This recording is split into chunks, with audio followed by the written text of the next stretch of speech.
Now, you might be wondering, who cares about Warren Buffett? What does he have to do with anything? I think the efforts at bank divestment across the country have been incredible. I mean, it's not just for DAPL, but it's a sign of what you could do for really a lot of different progressive causes. Because at the end of the day, it's about the money, Lebowski. That's all these people care about. The government, the corporations, the politicians, that's all they care about. That's why we need Wolfpack and other measures to try to get money out of politics. But as you saw in Seattle the other day, the city council voted to divest $3 million from Wells Fargo. I think that's a template, and you're going to see that in other places too. But Warren Buffett is the second wealthiest man in the United States. He owns more money than a lot of banks do. So, and Warren Buffett was championed by the former President Obama. Obama brought him out for, during his reelection campaign, saying, Warren Buffett's secretary shouldn't be paying more than Warren Buffett in taxes. And Warren Buffett agreed. Warren Buffett is beloved among financial traders, hedge fund guys. My brother's one of them, loves Warren Buffett. I don't know Warren Buffett. He seems like a nice guy on TV. He's got grandkids. He doesn't live lavishly, even though he's rich. So nothing personal, Warren. But, what I try to do is point out that the boogeyman isn't only Trump. It's yes, Republicans are corrupt. Some corporate Democrats are corrupt. But this guy is invested heavily in the Dakota Access Pipeline. And he's also kind of plays the chessboard a lot for, to make more money for himself and Berkshire Hathaway at the expense of the environment. So let me just give you the numbers here. So Phillips 66 Energy Transfer Partners isn't the only company with ownership in the pipeline. There's a company called Phillips 66, which owns 25% of the Dakota Access Pipeline. Well, the largest shareholder in Phillips 66 is Berkshire Hathaway, which is Warren Buffett's company. Warren Buffett, Berkshire Hathaway owns 78 million shares in Phillips 66. That equates to $6.25 billion, and that's of June of last year. So that's the last numbers I could find. He might own more by now. So, yeah, they own 25% of the pipeline, but Warren Buffett basically owns Phillips 66. He's the leading shareholder by a lot. They own 78 million shares. The next largest shareholder is 30 million shares.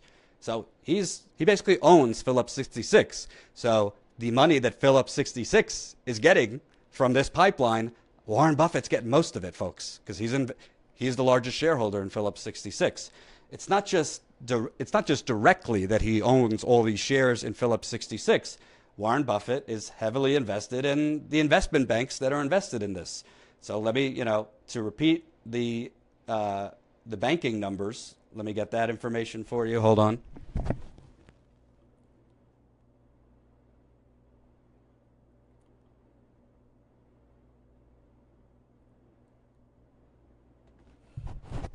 So who owns Energy Transfer Partners, which is the predominant company?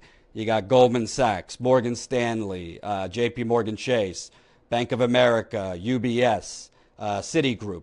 Well, Warren Buffett has heavy investments in all those banks. So not only is he directly invested in this pipeline, but a lot of the banks that he is a sugar daddy for and invests heavily in are basically funding Energy Transfer Partners. So the bottom line is Warren Buffett, maybe he's progressive in other areas, but he is not progressive when it comes to the environment, and he's blatantly, his company is trying to make money off of a pipeline going under the Missouri River, and we all know the dangers of this pipeline.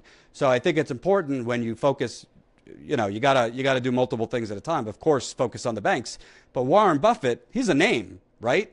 His Berkshire Hathaway shareholder meetings are like famous in America.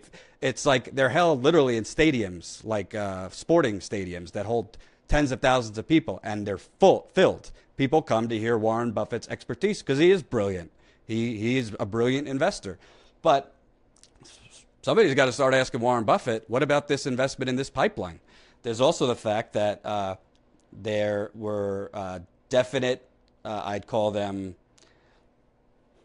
I wouldn't even call them suspicions, like just accusations that Obama's delay on the Keystone Pipeline and ultimately rejecting the Keystone Pipeline was a direct favor to Warren Buffett. Let me read from this. The Keystone XL pipeline has been one of the most controversial political topics in recent years.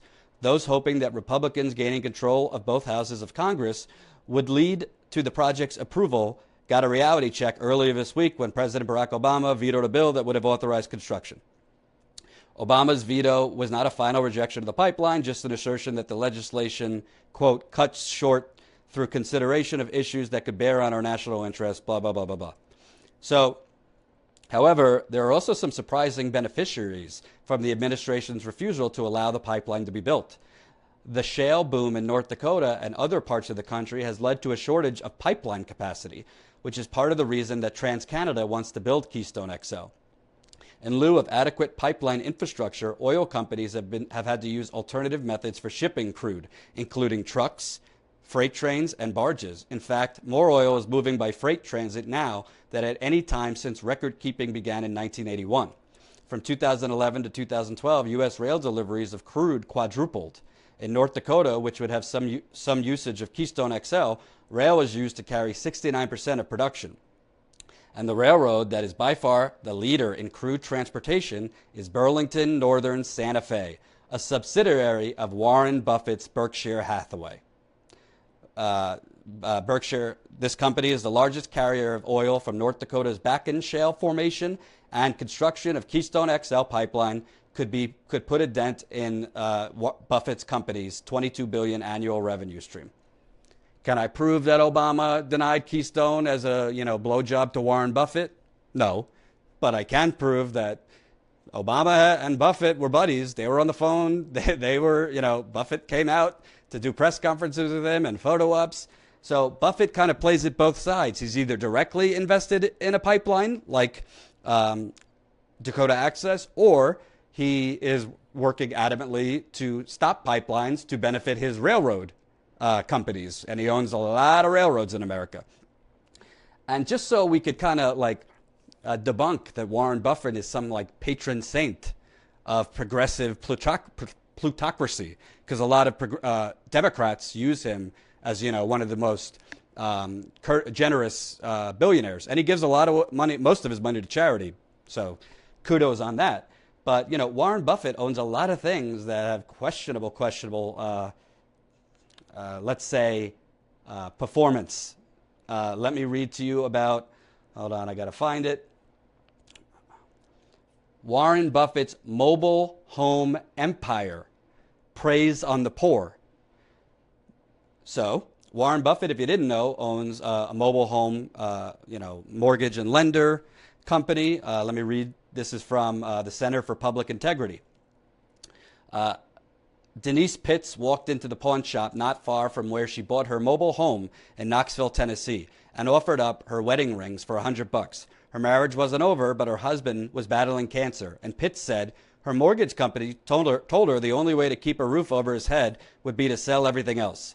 Across the country in Ephrata, Washington, Kirk and Patricia Ackley sat down to close on a new mobile home, only to learn that the annual interest on their loan would be 12.5% rather than the 7% they said they had been promised. They went ahead because they had spent $11,000, most of their savings, to dig a foundation.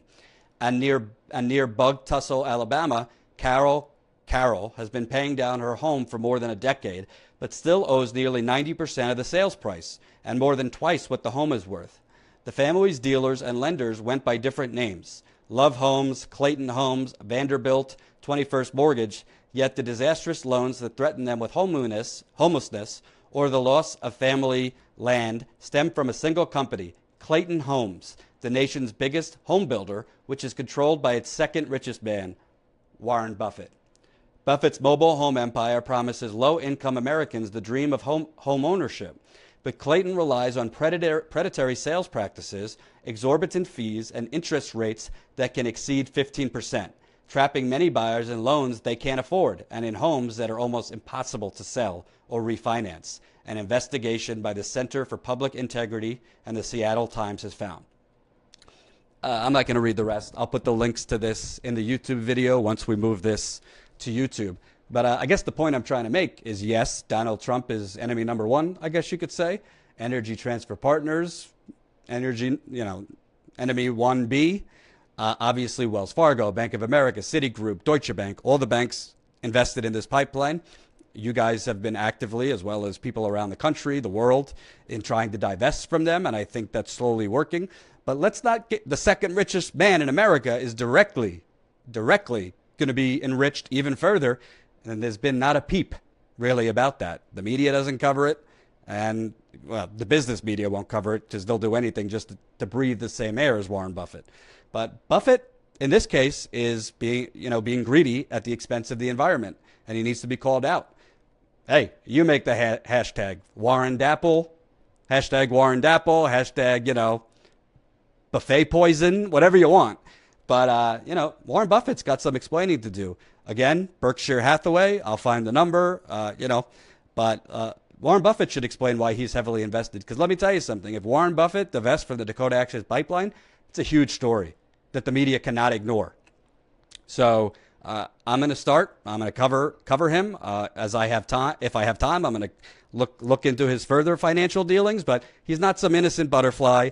He's not that innocent, 60 Minutes, and all these people have done puff pieces on him where he takes his grandkids to McDonald's and he's just a regular guy. He's as Donald Trump would call, a killer. He's very smart, and he's playing both sides. He's directly involved in invested in pipelines like Dakota Access, but then when pipelines threaten his railroad routes, all of a sudden they're denied by the politicians he donates to. So that's Warren Buffett.